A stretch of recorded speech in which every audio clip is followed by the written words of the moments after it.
Hi, I'm Dan Miller, Director of Innovation Crossroads, and I'm here with Mitch Ishmael, co-founder of Active Energy Systems. Mitch, to start off with, can you tell us a little bit about your company? Yeah. Active Energy is developing advanced low-temperature thermal energy storage for building cooling to help building owners lower their cooling costs, but improve their cooling sustainability and cooling resiliency. Think about it like a big thermal battery where you make a bunch of ice during off-peak hours so that during on-peak, when costs are really expensive, you can just turn your air conditioner off and cool your building with ice. What we were able to do was develop an ice-coating coating system that allows ice to just passively shed off cold surfaces as it's being made, which allows us to make ice much more efficiently and with lower cost hardware. Mitch, can you tell us how did Innovation Crossroads change the trajectory for your company? It changed it in two really big ways, both on the technical side and on the business side. For the technical side, we came in actually with a completely different technology at the start.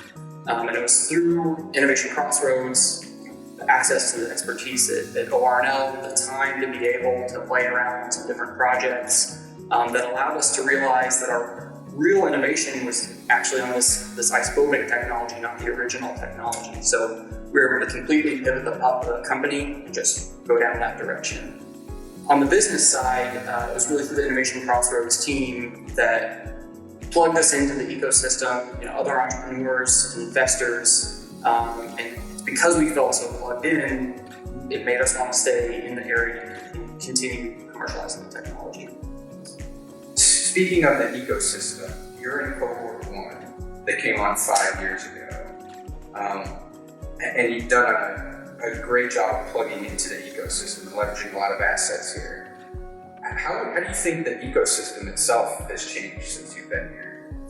Yeah, I think it's changed by growing. Other accelerators and incubators have founded here. Some of the incubators that we were a part of have grown post Innovation Crossroads.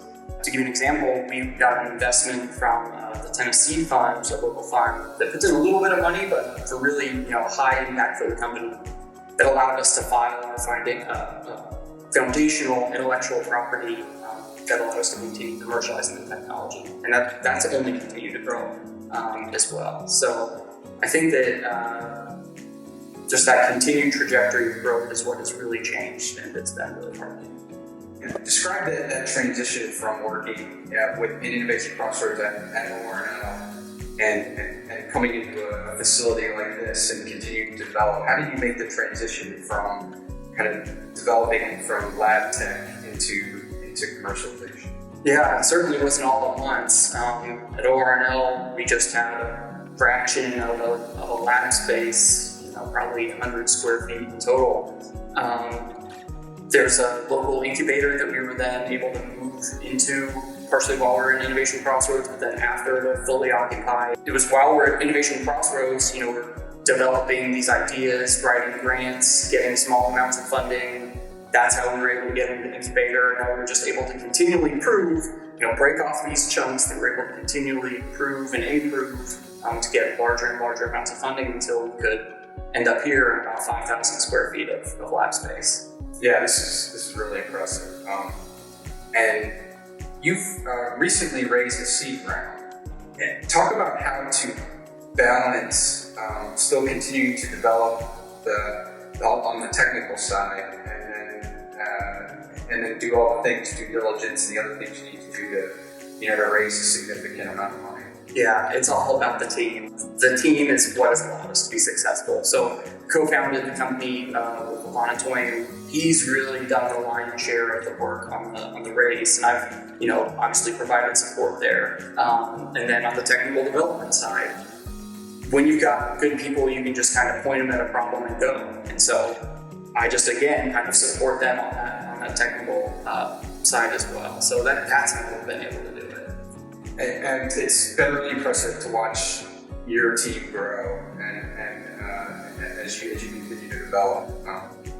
I guess one last question: what's on the horizon for you and for Active Energy Systems? Yeah, so we're really excited. We're starting up our first commercial scale system. So this is, like serial number one, first commercial product. We're doing that this summer. And then just on the horizon, we're testing with our OEM partners to allow us to integrate into their supply chain and be able to offer products to the building owners that I mentioned. So yeah, it's a really big scale. It's really neat to see it from the lab, the benchtop, to now we're in a semi-production facility. So as things get bigger, I just keep getting more and more excited. They keep bringing headaches, but it's really fun to know that this is going to have a commercial impact. Well, Mitch, it's been awesome to see you grow, not only your company to grow, but also to grow here in the Oak Ridge, in the East Tennessee ecosystem. So thanks for having me over, and looking forward to great things to come. Thank you. Thanks for coming.